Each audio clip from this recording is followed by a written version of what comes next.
Hey there, and welcome to our channel. I'm Heidi from the Minimalist Homeschool. If you're new to our channel, we're glad to have you here. We're a family of 6. It's my husband and I and our 4 kiddos that we homeschool, work out of the home, and have been called to move into this life of ministry, which we are so excited to do. Comes with a lot of challenges, and that's part of what this channel here and everything that we do is just trying to show a transparent account of our lives and the things that God is doing within them. So again, we're happy to have you guys here. Make sure you subscribe and tap the little bell icon so that you'll see our new stuff as it comes out.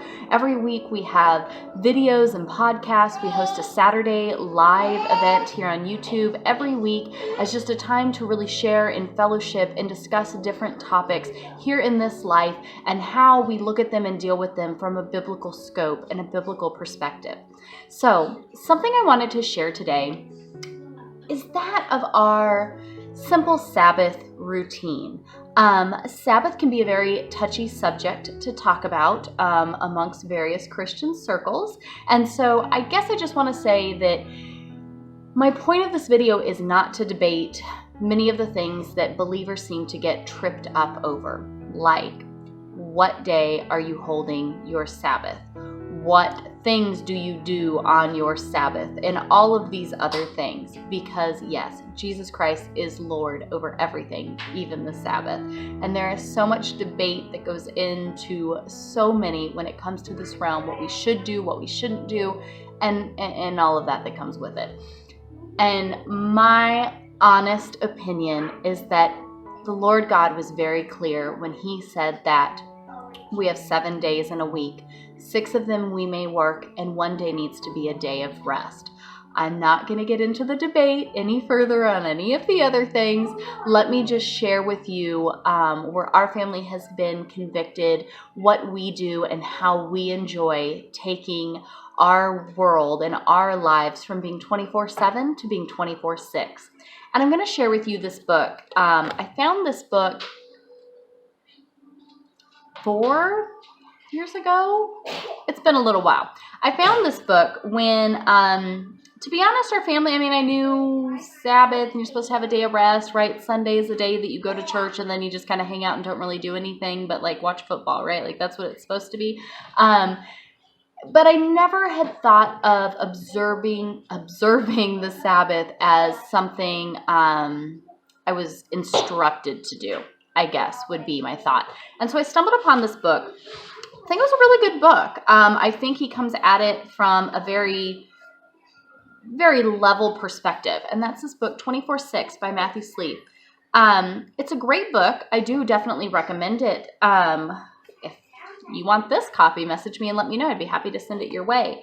I think it's a great book where he really does just break down, what is Sabbath? Why does Sabbath matter? What does the Bible say? How do we apply this to our lives today? Obviously, you look at the time that the law of Sabbath was given to Moses in Deuteronomy. It was thousands of years ago. That was a very different world than the one we live in today, or is it? So kind of taking that and looking at that, this was the first book I read that really got me, I guess, thinking about the whole topic. And so for our family, we have done this in various different ways. When I had found this book, we're running a very busy, small family business. Very, very busy, though, in the way that I work in weddings and events. So for me, my busy work days would be like Thursday, Friday, Saturday, Sunday. Those are my big part of the week. So for us, when we were doing that, obviously most people look at like Saturday or Sunday as being a Sabbath day. For us, those are our busiest days of the week. There's no way. We had business booked up for years in advance. There's no way we could not do anything on those days. And so for us, we took Monday as our day of Sabbath, our day of rest. Again, people get in a lot of debate about what day is the appropriate Sabbath and what day is not the appropriate Sabbath. And I feel just like Paul telling in Titus that stop fussing about these things of the law. You guys are getting nowhere. I'm not going to sit here and fuss and argue that point. I think God knows our hearts and he knows he will convict us accordingly. And so taking a day, whether it's Friday, Saturday, Sunday, Monday, Thursday, whatever, to stop the hustle and bustle of life of this world and to have a day of just rest and fellowship with him is what he's trying to get at here. And so for us, when we were really busy and working like that, Monday was our Sabbath day. Since then, stuff has changed as we are transitioning out of business and into ministry full time. Stuff has definitely changed. And so something we've started doing is having a Sabbath feast each week and a time of communion that my husband leads, and inviting others into our home to come and partake as well. Again, some people will stick with like the Jewish traditional time where every Friday evening their Sabbath begins and goes in through Saturday and ends at Saturday evening. When we think of things, everything with the Hebrew people, with the Israelites, the Jews, everything under God's calendar goes from sundown to sundown the next day. So if you said that Sabbath for you begins Friday evening, it would then go from Friday evening until the sun goes down on Saturday evening. Does that make sense? And I'm just going to put this part in here because I think this is such a helpful part. I know it was for me that once I understood that that's how their system works on this lunar calendar, that it made Sabbath better for me. And let me explain why I say that. So we wanted to start hosting Sabbath, and I love the idea of having a whole day of just time of rest, not worrying about the things that I'm normally worried about during the day, fussing around, keeping up with all of the routine and the schedule, having a time for our family just to come together, to spend extra time in the Word, extra time in fellowship and in study, and hosting people into our home and really showing them the light of Christ and doing all of these things. But for me, I'm like, I want to bake and I want to do all these really cool things and have this big, beautiful dinner, but how do I rest all day and still get all of this stuff done? Like, that doesn't make sense to me. It's Sabbath for everyone but the mom, it doesn't make sense. And so this is the part that I think is so neat once you realize that shift in the day beginning at sundown. So for us, we start our Sabbath with Saturday. So Saturday, I like to we host our YouTube live in the first part of the day. And then that gives me the afternoon, where I'm filming this now, to just do a nice, good kind of once over on the whole house and get all of the cleaning done that I would like to do. We homeschool all throughout the week. Fridays, we have more of like an... Hello, Miss Olivia. Fridays, we do more of like an unschool day anyway, so our day's a little more lax. It gives me a little more time to get caught up on whatever school things I need to get caught up on. And then Saturday, that gives me time to get all of my cleaning done, mop the floors, do all the stuff that I maybe don't do on the daily. I know for me, I can't sit down and truly relax if everything's a mess. It drives me crazy and I can't do it. So this gives me Saturday to get all of that stuff done. So it's all taken care of. I make a challah bread, which is like a traditional kind of eggy bread that they make and break and serve for Shabbat, for Sabbath. So I get my challah bread cooking, I get all of the meal going, and I'll show you guys what we typically do for our Sabbath, but that gives me all day to get that stuff done.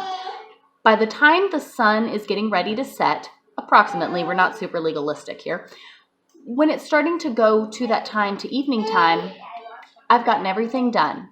And what hasn't gotten done, oh well, it's not going to get done. So I've had all day to get stuff done. Come this time, as we're finishing up dinner, the table is set, everything is prepared. We sit down for our Sabbath meal. We break bread and drink of the cup. You are being a goose. Yeah, you're being a goose. We break bread and we have a glass of wine and we share in communion that my husband leads us through scripture. We do all of those things. And then for us, when dinner starts Saturday night, that kicks off our Sabbath day. So starting at dinner Saturday night for our family into Sunday until we get to dinner Sunday night, that is our Sabbath day. Again, the whole point is to put away the fuss and the worry of the world and to draw close to God and have that time of fellowship, that time of rest, that time of rejuvenation, that time, extra time spent in prayer, in meditation, and all of that. So Saturday evening, we hold our dinner. We invite friends and family and whoever into it that we can eat and fellowship and share together and encourage one another. And then Saturday night, the house is clean. I'm not worrying about anything. It's just a very relaxed time for our family. And then Sunday morning for us, we are pretty busy throughout the whole week, right? We've got 4 kids, we've got homeschool, we've got ministry, we've got all of these things that we're doing, the podcast to be recorded, videos to be done, all of this stuff. For us Sunday morning, we don't worry about anything. Everything's just very relaxed. I wake up Sunday morning. It's a special treat for our whole family. I make a big breakfast, which most people would say, it's Sabbath. You're supposed to relax and not do all these things. Why are you putting on? Well, I enjoy it, and it's something I love, and it's a great way that I show a special love and appreciation to my family, because although I'm happy eating oatmeal every single morning, every day of the week, my family loves having a big breakfast. Everything's made from scratch, and it's delicious. And I mean, the sink, it takes us a while to get through the dishes that we make between Sabbath dinner Saturday night and big breakfast morning Sunday morning, because we make a lot of stuff. But it's something that our family really, really loves and enjoys. So I make a big breakfast.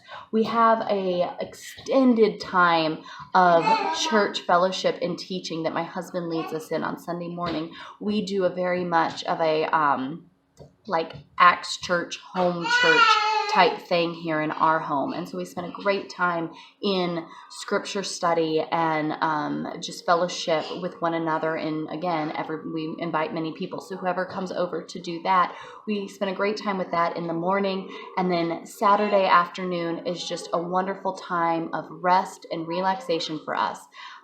We've shared with you guys before, but I do a monthly menu planning and monthly grocery shopping trip. Well, in our plan, Sunday night is pizza night, every night. So coming out of this very restful, relaxing time, going into Sunday evening, every Sunday evening we eat pizza and we watch Pastor JD. He shares his church sermons and does prophecy updates every single week. And I'll link him down below if you haven't checked his church out already. It's a wonderful church. He's a great man of God. And so every Sunday evening, to kind of finish up this Sabbath time for our family, we sit down, eat pizza, watch that. And then Sunday evening, that gives me time then to kind of do a little bit of work and kind of get everything prepped and ready for our upcoming week of school and work and all the things that we have to do. So that's kind of our routine and how we do it, which works well for us in this season of life. So I figured today, while I'm kind of doing these things to get ready for our Sabbath, I want to go ahead and share them with you guys. Not that this is by any means how you must do it, but just to share what we do, that maybe it might be a help and an encouragement to somebody else. So I'm going to show you guys what we do. Okie doke. I'm going to go ahead and start getting started on this, and figure I'll just kind of show you guys along the way. So my kids, we let them, if they get all of these certain things done throughout the week, we give them some video game time on Saturday. Depending on the weather, that kind of depends on how much they get and when they get it. Today, it is freezing cold, it is dark, nasty, and we're expecting like rain, sleet, snow, nasty mess. So we're letting them have video game time now because we're all getting over colds this week and it's nasty outside. So we give them something fun that they can do in the afternoon, be it being outside or getting their video game time. So that way I can kind of just have mom time to get all the things done that I want to get done. Minus the fussing baby right now. So maybe we'll do a video sometime where I do like a clean with me or something like that. But I kind of go through, start getting everything just picked up, cleaned up. There is stuff everywhere. I have been tearing the house apart as we are going through and getting rid of all of our stuff except for bare necessities. And so right now things are a little chaotic. But I go through, pick up, do a couple loads of laundry, get all of that stuff done so I don't have to fuss and worry about it. But I'm going to show you guys the things that we use and look forward to kind of pulling out and using for our Sabbath dinners.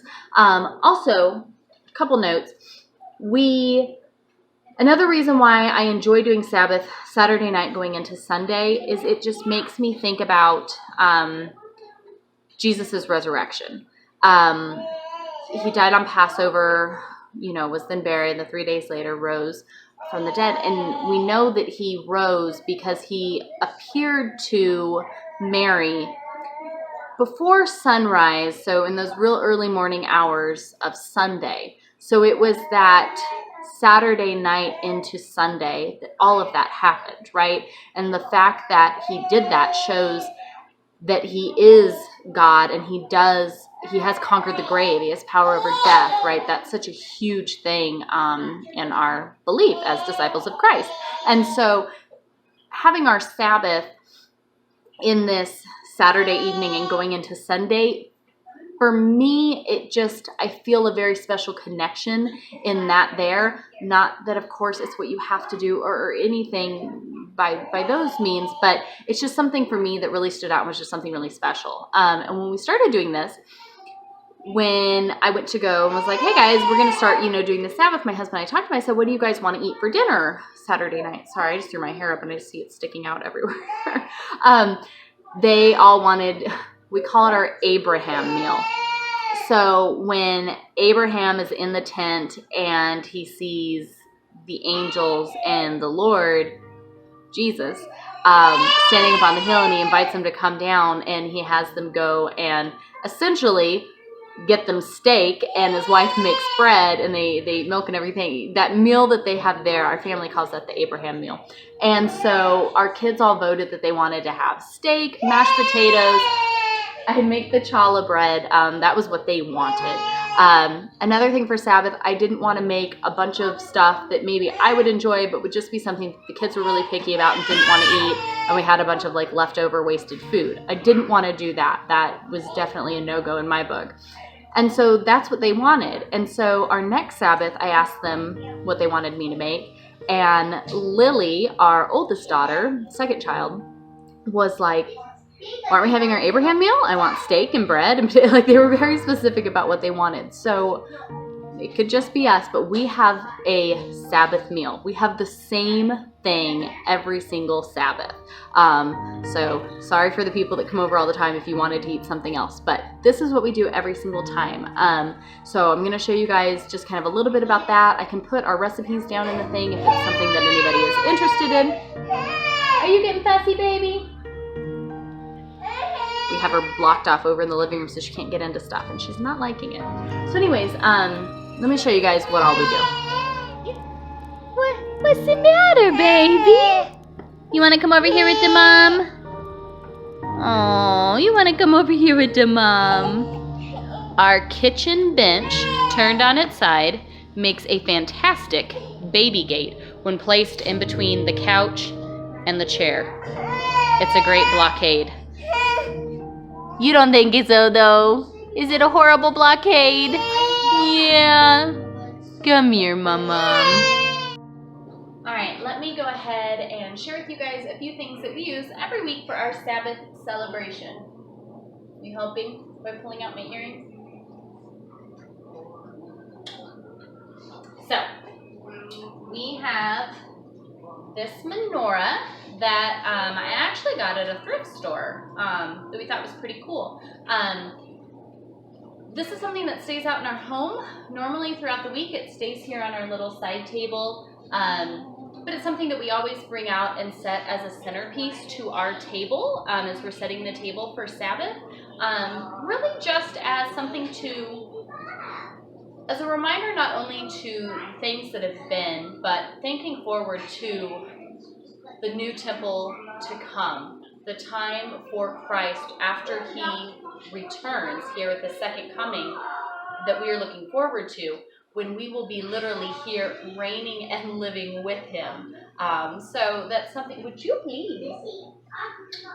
That's something that's just a fun thing that we definitely enjoy having, and it's always a special thing to pull out and put on the table each week for Sabbath.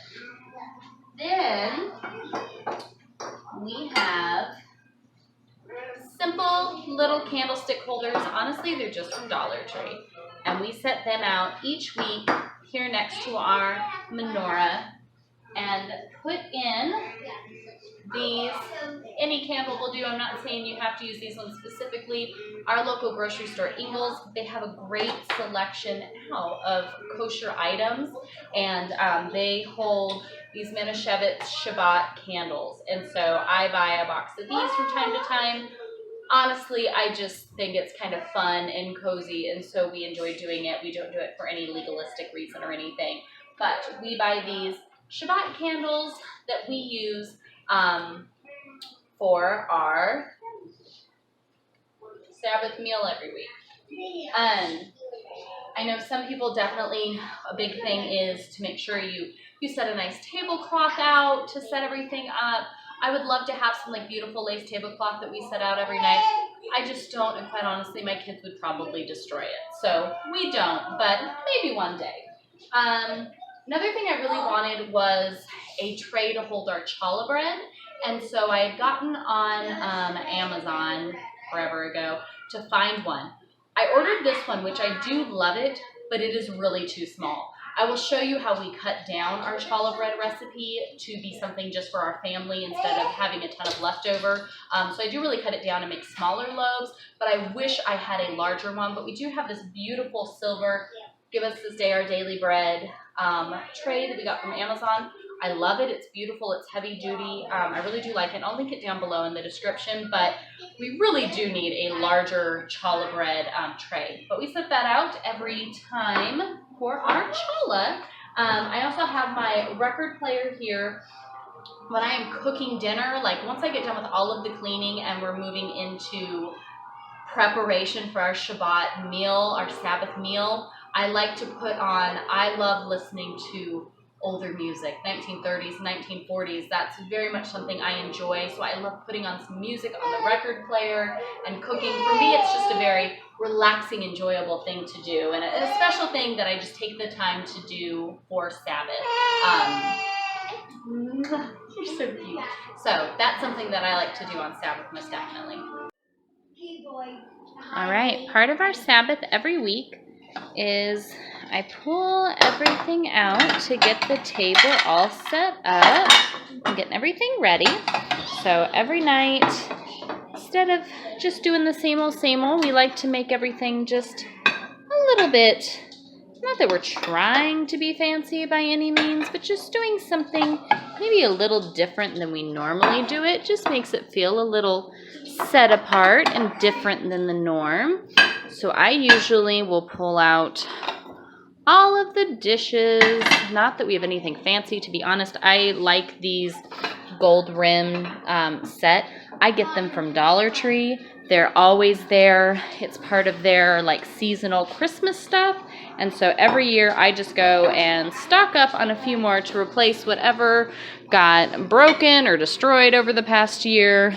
And we just keep it pretty simple, to be honest with you. So we do that. Daddy and I, we have these wine glasses here.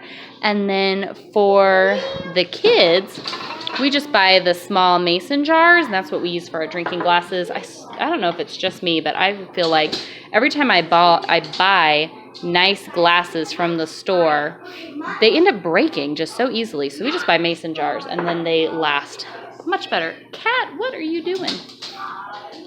I stock up on our monthly grocery shopping trip, and I get some kosher grape juice, sparkling grape juice for the kids to drink during communion. Oops, sorry. And then the husband and I and whatever other adults that we have, we usually have a little bit of wine to go in our glasses for communion. And then I always try to make sure that I leave a little extra space down here by my husband's spot at the table, so that way we have room for him to set his Bible that he reads out of for communion. Alright, so like I said, we get everything cleaned up so that way everything can be just nice and relaxing. Once we get everything done, my husband will grill the steak. Or before he starts that really, I go ahead and I use this recipe that I found. If you look up challah bread, there are like a million different recipes. Most people swear by doing it the night before. There's all this other stuff to go with it. I, out of necessity, found this one recipe called challah in a hurry, and I made it. Our family loves it. We don't want to use a different one. So I will link that down below in the description if you want to make some challah bread with your family.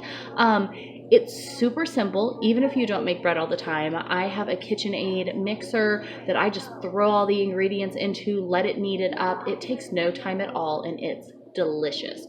You cannot go wrong with homemade bread. Everybody will be impressed if there is homemade bread, because there's nothing better than homemade bread.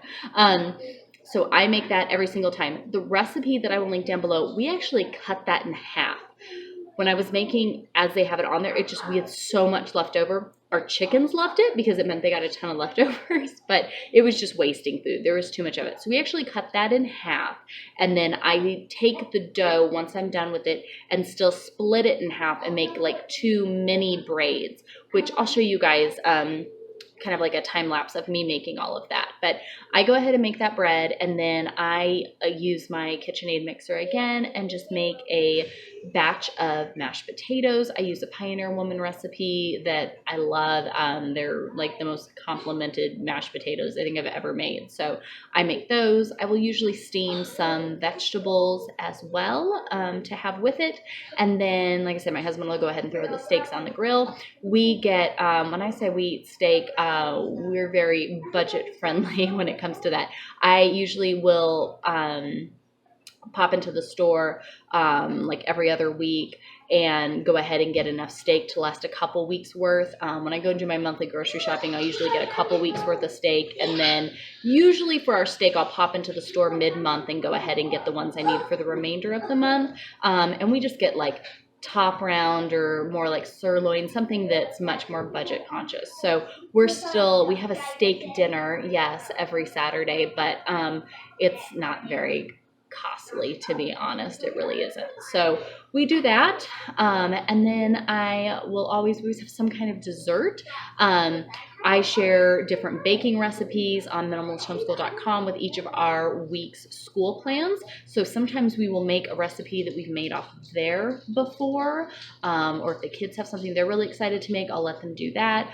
A lot of the times it's just something like a bundt cake or something that is, again, super easy. Throw all the ingredients in the mixer, drop it in the bundt pan, let it cook. Just something that's special. We make pumpkin pie a lot, cheesecake a lot. It's kind of fun to just have that one night a week where you kind of go all out and you have a lot of the things that you most normally every other night of the week wouldn't make a big fuss over, working on or getting into. But this night we do, and it's something special. And there's always leftovers because we're always stuffed by the time we get to it because we don't normally eat this much food and we have leftovers. But or if you just want to buy something from a local bakery or whatever. I mean, whatever works best for your family. The whole idea of holding Sabbath isn't to create all this extra stuff you have to do and have to check off. That's not the point of it. So there's certain things. I love baking. I love cooking. I love doing all of this stuff. But in a normal busy week, I can't do this whole spread every single night. That would just be crazy. But I truly enjoy doing it. So for me, Sabbath is usually... we're not doing it today again just because of the bad weather. We didn't want to be out on the roads, but I go and I pick up my mother-in-law and bring her here, and we have other people over, and it's just a time that we can really cook and do all of these things, kind of go all out. It's like a little, you think of like the nostalgia people have when they talk about like Christmas dinner with the family or something like that. That's kind of every Sabbath to us, and we really cherish it and enjoy it. Sometimes it's just our family. Sometimes it's just our family with maybe my brothers. Sometimes we have a packed table with friends and family and all kinds of people over. So it really is just a great time, for that. And then for us, I know I keep mentioning it, but my husband reads from scripture and we partake in communion every single time. And we've taught our kids how serious it is when you partake in communion and what does it mean to partake in communion. And the same thing when we have other people over. I mean, we had friends over a while back that they're really having a lot going on in their lives and really realizing that they're not living in the way that they should be, and coming over to our home and us talking with them about communion and everybody partaking together really was such a pivotal point, for them to go, we've just seen the switch, you know, in their lives and seeing God moving and working in them. And that's just such a cool thing to see and to kind of be along the ride with them and get to see it. So we very much enjoyed doing that. So I will show you guys how we set up the table.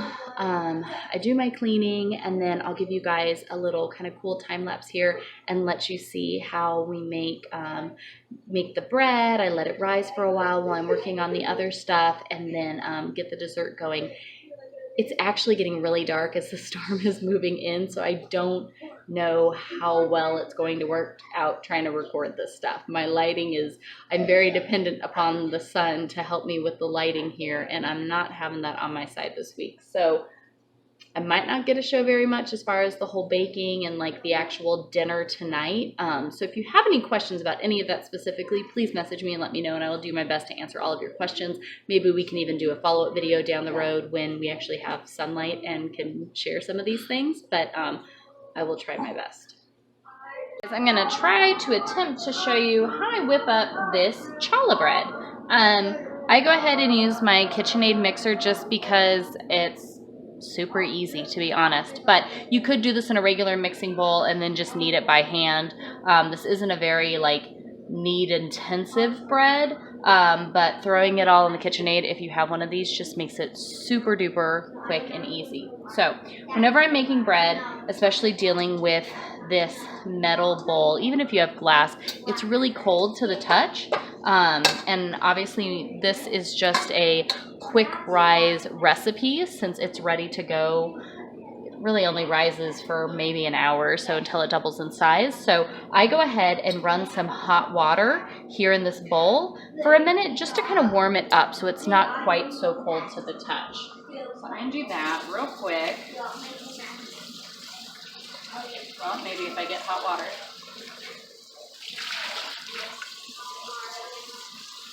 So I just kind of warm up the bowl a little bit.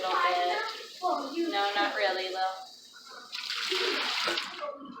All right, so I go ahead and just kind of warm that bowl up so it's not quite so cold. And let me grab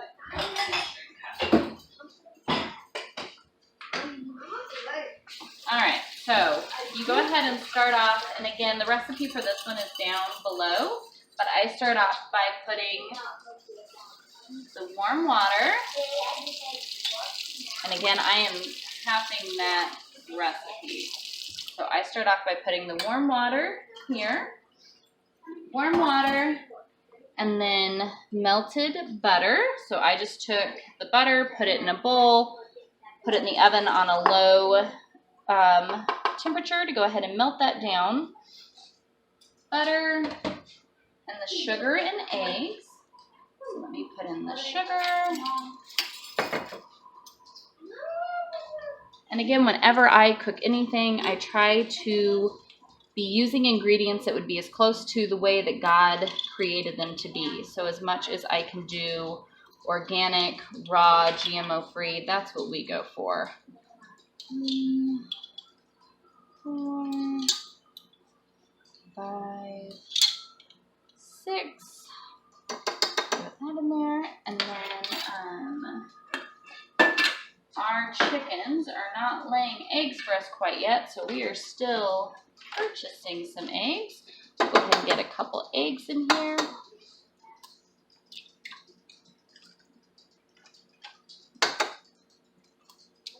All right, a couple eggs in there, and then we go ahead and just kind of blend this up. I could put a mixer paddle in and do it. Honestly, I just grab a whisk and do it real quick because it's not very much at all, but just kind of give that a mix so that way everything is together. And then once we've done that, we add in the yeast and salt. So I'm going to put in some yeast.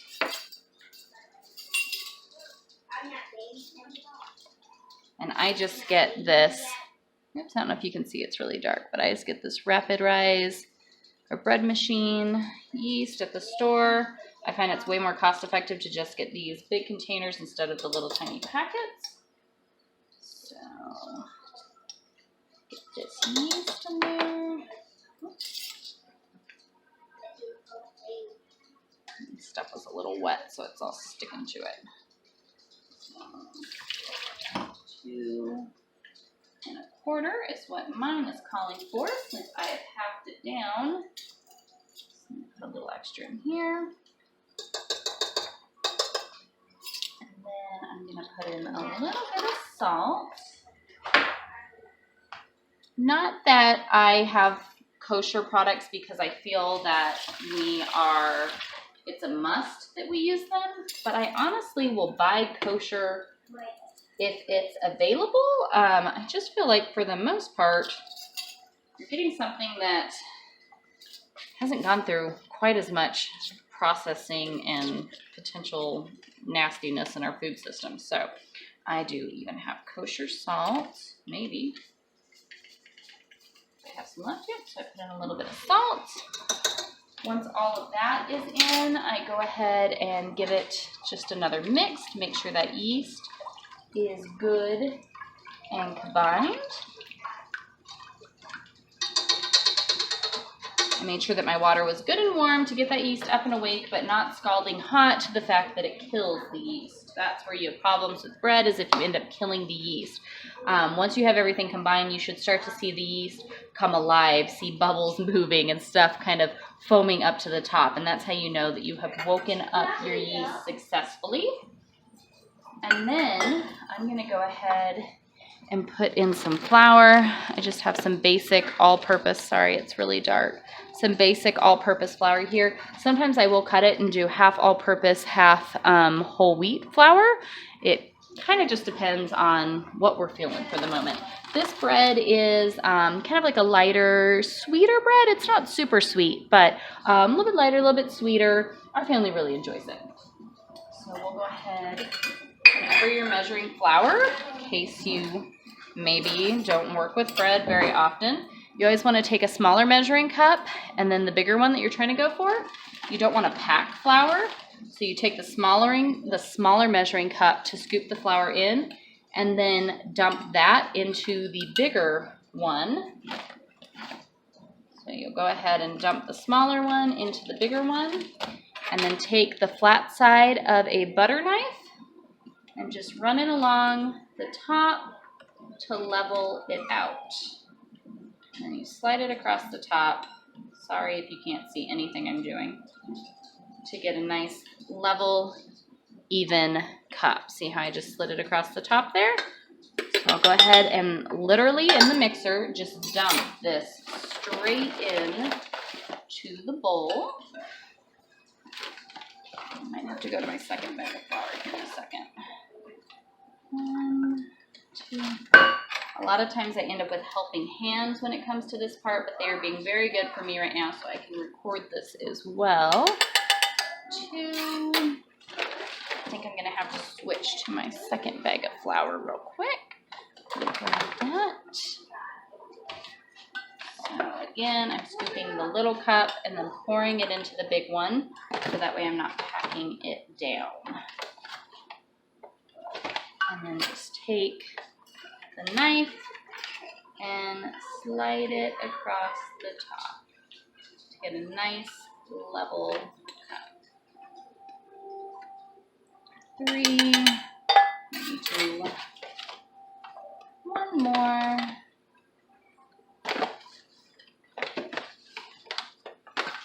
You can't even use a bread flour. You just want to watch your recipe if you are using a bread flour, because it will require more liquid. All right, so I have put in all my ingredients. Now the cool trick about having this awesome little mixer is all my ingredients are in there. I just attach this dough hook, which if you like to have fresh bread, this makes it so easy. And then I'm just gonna go ahead and turn this on the lowest setting and let it go for a little while. I'll let it go and I just kind of peek on it from time to time. I will pause it usually partway through and take my silicone spatula and just push down the sides to make sure everything's incorporated. And then once all of it has combined, and you want to let it knead until as the hook's going around, everything is staying together in one smooth formed ball of dough, and there isn't anything left sticking to the sides. If you let this go for 5 minutes and there is still a lot sticking to the sides, you probably are going to need to add a little more flour just to get the consistency of a smooth dough. So I'm going to go ahead and let this go for a little while.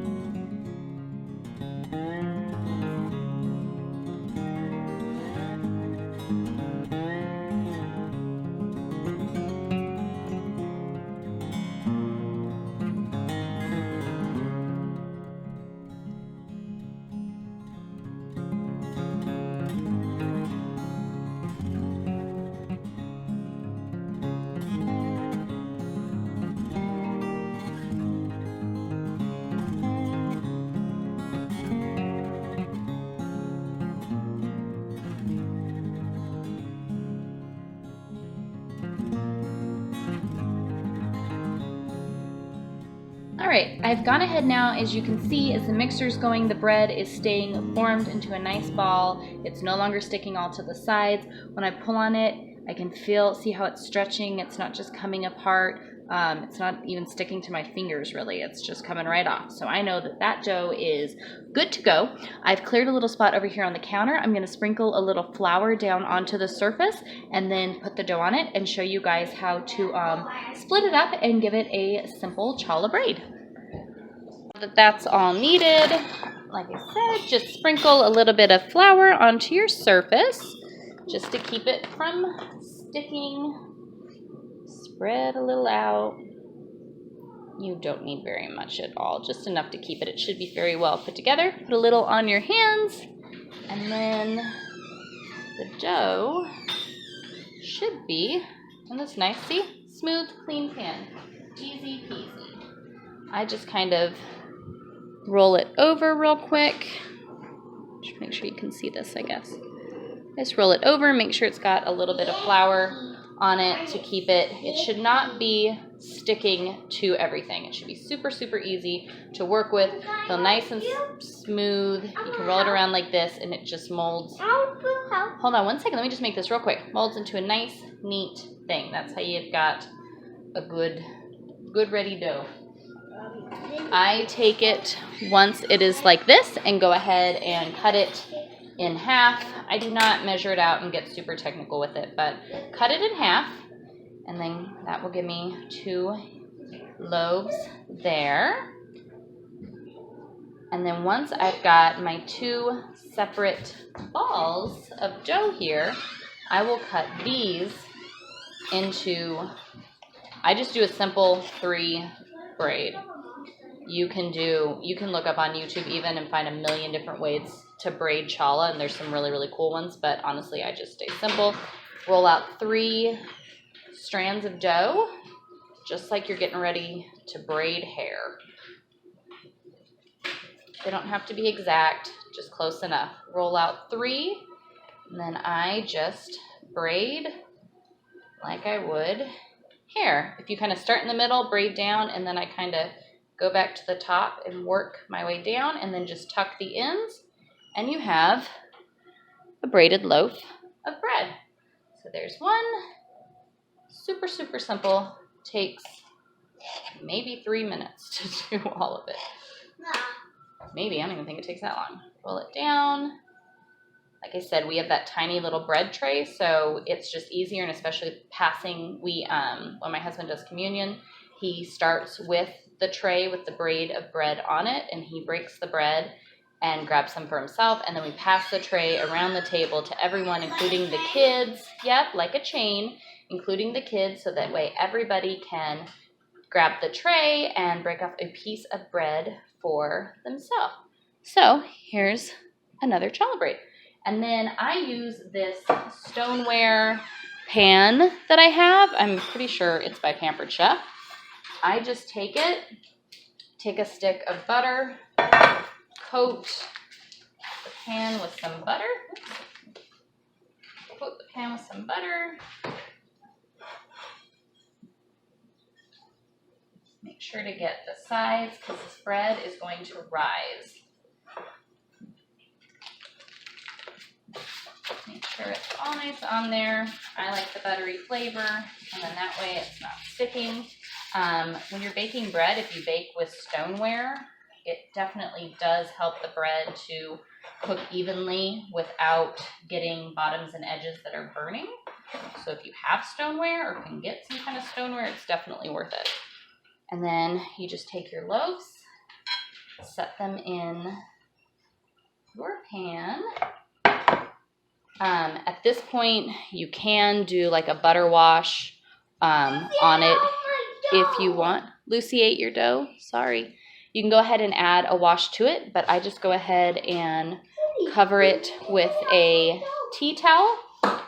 Right now it's really cold because it's wintertime, so I will set it on the oven where it's just warmer from the other stuff that's cooking and let the dough rise.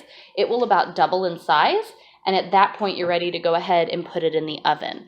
After it is almost nearly done baking, that's when you can go ahead and pull it out and do an egg wash on the top, or even add some more butter, sprinkle some herbs, whatever you might possibly want to do, but then it will be ready to go for Sabbath.